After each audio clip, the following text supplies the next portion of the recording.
నమస్కారం అందరికీ. చూశారు కదా, మనము శ్రీ వినాయక ఫౌండేషన్ ఆధ్వర్యంలో గత కొన్ని సంవత్సరాలుగా దువ్వూరు పట్టణం నందు విపరీతమైన ఎండలకు ఇబ్బందులు పడే ప్రయాణికులకు, బాటసారులకు, దువ్వూరు పట్టణానికి వచ్చే అనేక రకాల ప్రజలందరికీ మనం ఉచితంగా 4 చలివేంద్రాల ద్వారా మనము చల్లటి నీళ్ళు, అంటే 4 ఫ్రిడ్జ్ల ద్వారా చల్లటి నీళ్లు అందిస్తూ వస్తున్నాము. వాటిలో భాగంగా ఈ సంవత్సరం కానీ 2020 సంవత్సరం కానీ మనం మార్చినారు.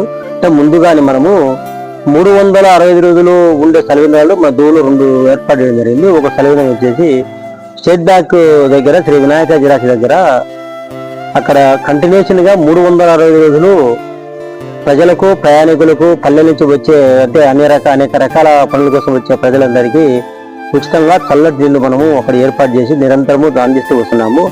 ఎంత ఖర్చుతో కూడుకున్నా కానీ ఎక్కడ కంటిన్యూషన్ ఎక్కడ మనము ఇబ్బంది పడకుండా ప్రజల కోసము రాత్రి పగలుతో కూడా అక్కడ చల్ల నీళ్ళు అందిస్తూ పోతున్నాము. కంటిన్యూషన్ అక్కడ నీళ్ళు ఉచితంగా లభిస్తుంటాయి.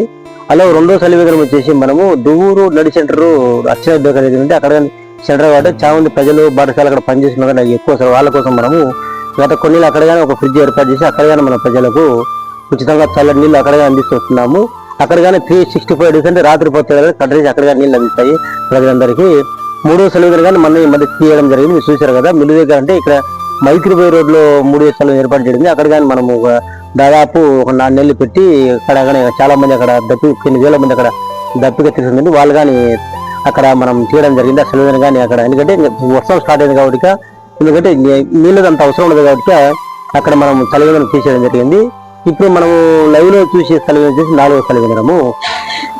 ఈ 4వ చలివేంద్రం వచ్చేసి దువ్వూరుకి నడిబొడ్డు వచ్చేసి పొద్దుటూ పోయేదావా, మైసూరు పోయేదావా, ఇదంటే నడి సెంటర్ వచ్చేసి ఇక్కడ ఈ పోలీస్ క్వార్టర్స్ అంటే పోలీస్ స్థలంలో ఉన్న దగ్గర మనం ఇక్కడ చలివేంద్రం ఏర్పడడం జరిగింది. ఈ చలివేంద్రం దాదాపు మనము మార్చిలో ఏర్పాటు చేయడం జరిగింది. దాదాపు మనము జూన్ లాస్ట్ వరకు పెట్టి ఈ మధ్యలో ఒక 4 రోజుల క్రితం అది మనము అంటే తీయడం జరిగింది.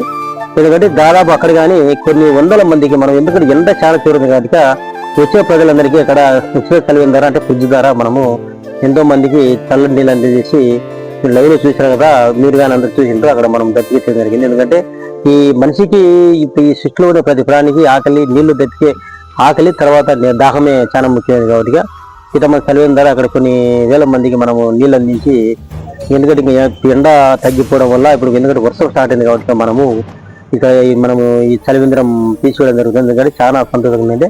దువ్వూరు పట్టణంలో 4 చలివేంద్రం ద్వారా ప్రజలకు ఉచితంగా చల్లనీళ్ళు అందించి మనం నిర్విరామంగా ఎక్కడ ఇబ్బంది పడకుండా ఈ కంటిన్యూషన్ గా ఫ్రిడ్జ్ ద్వారా చల్లనీళ్ళు అందించి కొన్ని వేల మందికి మనము చల్లనీళ్ళతో దప్పికి తీర్చడం చాలా సంతోషంగా మా వినాయక ఫౌండేషన్ ఈ సేవా కార్యక్రమంలో భాగంగా మేము వెళ్ళించడం చాలా హ్యాపీగా ఉంది. ఇలాగనే కాకుండా చాలా మనము ఈ వన్య ప్రాణుల కోసం కానీ కొండ ప్రాంతం కానీ మీరు లైవ్ లో చూసింటారు. వాటికి కానీ దాహం అందించి దప్పికి తీర్చడం. ఎందుకంటే మానవ జన్మ అనేది చాలా ఉన్నతమైనది.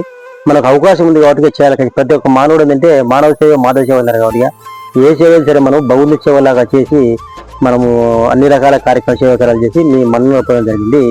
ఈ రోజుకి మనం ఈ చలివేంద్రం తీసేస్తున్నాము. చాలా ఇక్కడ వచ్చేసి మనకు నిర్విరామంగా ఇక్కడ ఉన్న చలివేంద్రానికి మన కరెంటు అందజేసిన వ్యక్తి వచ్చేసి గుడ్ల బాబుజీ అని, చిన్న వ్యాపారం గుడ్ల బాబుజీ గారు కంటిన్యూషన్ మనకు 4 నెలల వరకు ఈ ఉచితంగా ఈ చల్లటి ఫ్రిడ్జ్, చల్లగా అయ్యేదాన్ని ఫ్రిడ్జ్కు మనము అది కరెంట్ అందజేయడం జరిగింది. చాలా మంది ఇక్కడ సర్వీస్ చేశారు. చాలా హ్యాపీ. వాళ్ళందరికీ వినాయక ఫౌండేషన్ ప్రత్యేక కృతజ్ఞతలు చెబుతున్నాం. అలాగే మీ అందరూ ఆశీర్వాదాలు దిగిన ఎన్నో రకాల కార్యక్రమాలు చేయడానికి నిరంతరం ప్రయత్నం చేస్తున్నాం. అలాగే చూసి మిత్రులు ఒకటే కోరుకుంటాం, ఎందుకంటే మనం ఎన్నో రకాల సేవకాలు చేస్తున్నాము. భోజనాలు వేంటే ప్రతిరోజు మనము ఈ మిగిలిపోయిన శుభకార్యాలలో మిగిలి దుబారే భోజనాలన్నీ ఏదో ఒక విధంగా దానికి మనము ఆహారం దాన్ని వ్యర్థం కాకుండా దాన్ని ఉపయోగపడే ఆలోచనతో పేదవాళ్ళకు అందజేస్తూ, అలాగే కొన్ని ప్రాంతాల్లో మూగ ప్రాణులకు, వన్య ప్రాణులకు అంటే కుక్కలు మిగతా వాటికి కానీ మనం ఈ ఆహార పదార్థాలు అందజేస్తున్నాము. ఇలా మనం లక్షల మందికి ఇట్లా భోజనాలు పంపిణీ శాఖలు జరిగింది. అలాగే మేము ఒకటే కొడతాం, ఏ కార్యక్రమం చేసినా కానీ మీరు భోజనాలు దుబారా చేయకండి. ఇలా ఎన్నో రకాల సామాజిక కార్యక్రమాలు చేసినా పుస్తకాలు అంటే మీరు అందరూ చూస్తారు, ఎన్నో రకాలు చేస్తూ వస్తున్నాము. కాబట్టి మీరందరూ ఇంకా చూసే మిత్రులు ఒకటే ఊరు వినాయక ఫౌండేషన్ కొద్దిగా మేము ఆర్థికంగా చాలా ఇబ్బంది పడుతున్నాము. మీరందరూ చూసిన మిత్రులందరూ మీరు ఆర్థికంగా సహాయం చేసేగినా ఇలా ఇట్లా ఎన్నో రకాల సేవాకరంగా విషయానికి మనం నిరంతరం ప్రయత్నం చేస్తూ ఉన్నాం. వినాయక ఫౌండేషన్ టీంకు ఆదరిస్తున్న ఫాలోవర్స్ అందరికీ థ్యాంక్స్ చెప్తూ జై హింద్, జై భారత్.